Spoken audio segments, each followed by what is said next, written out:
हरियाणा चुनाव के नतीजे आने के बाद विश्लेषक बीजेपी के बेहतर इलेक्शन मैनेजमेंट की बात कर रहे हैं, लेकिन कोई ये नहीं बता रहा है कि मैनेजमेंट कैसे और कब हुआ।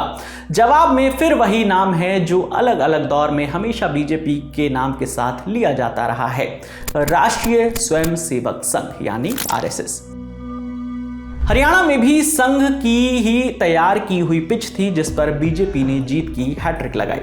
आज तक के मंजीत सहगल और हिमांशु मिश्रा की रिपोर्ट के मुताबिक हरियाणा में बीजेपी के इलेक्शन मैनेजमेंट के पीछे आरएसएस रही, ऐसा क्यों कहा जा रहा है, रिपोर्ट के हवाले से समझते हैं। आपको याद होगा साल 2020-21 में किसान कानूनों के खिलाफ प्रदर्शन चल रहा था। पंजाब हरियाणा के साथ अन्य राज्यों के किसान भी दिल्ली के बॉर्डर पर प्रदर्शन कर रहे थे। सभी इन कानूनों की वापसी की मांग कर रहे थे कि सरकार इन कानूनों को वापस ले। उस दौरान हरियाणा के मुख्यमंत्री मनोहर लाल खट्टर थे। किसान खट्टर सरकार से नाराज थे। 2023 के सितंबर महीने में आरएसएस ने हरियाणा में एक इंटरनल सर्वे कराया। सर्वे में सामने आया कि लोग मनोहर लाल खट्टर की नेतृत्व वाली सरकार से खासे नाराज हैं।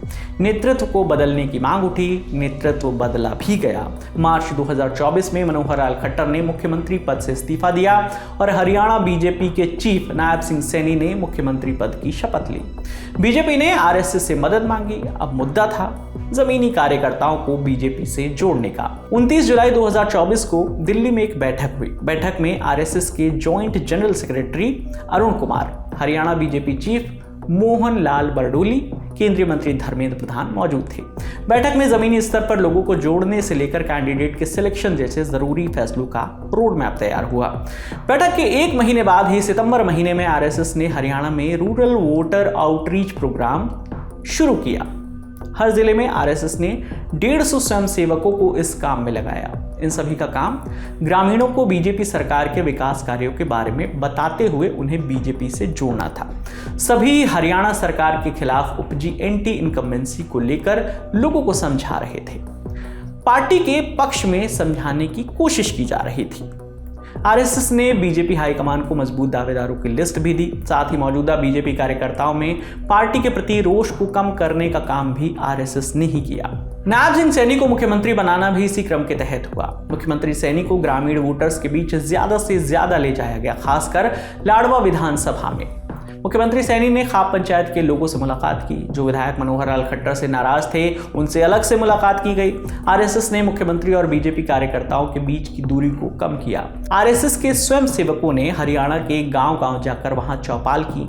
मंडल और पंचायत के स्तर पर लोगों से मुलाकात की। लोकल वोटर को बीजेपी के पक्ष में करने की कोशिश की। 1 से 9 सितंबर 2024 तक आरएसएस ने अलग अलग विधानसभाओं में 90 मीटिंग की। लोकल लेवल पर कार्यकर्ताओं के साथ 200 से ज्यादा बैठकें की। आरएसएस के लोगों को इस बात की जानकारी थी कि पार्टी के कार्यकर्ताओं में नाराजगी है। वो जानते थे कि लोकसभा में बीजेपी के खराब प्रदर्शन में ये एक अहम कारण भी था। आरएसएस ने इस दिशा में काम किया, कार्यकर्ताओं की नाराजगी को दूर किया। आज तक के मंजीत सहगल और हिमांशु मिश्रा की रिपोर्ट के मुताबिक जानकारों का मानना है कि अगर आरएसएस विधानसभा चुनाव में साथ नहीं देती तो बीजेपी के हिस्से में इतनी सीटें नहीं आती। बीजेपी की हरियाणा में जीत का श्रेय आरएसएस और बीजेपी की जुगलबंदी को जाता है। ये जुगलबंदी जाट और दलित वोटर्स को साधने में खासी मददगार रही। सवाल ये भी है कि आखिर आरएसएस ने लोकसभा चुनाव में बीजेपी का साथ क्यों नहीं दिया। आज तक के मंजीत सहगल के मुताबिक बीजेपी ने 2024 लोकसभा चुनाव के लिए आरएसएस से बात ही नहीं की थी। इस पूरी खबर पर आपकी जो भी राय है आप हमें कमेंट सेक्शन में जरूर बताइएगा। आपके लिए तमाम जानकारी लेकर आए हैं हमारे साथी रजत। मेरा नाम विकास वर्मा है। देखते रहिए दी लल्लन टॉप। शुक्रिया।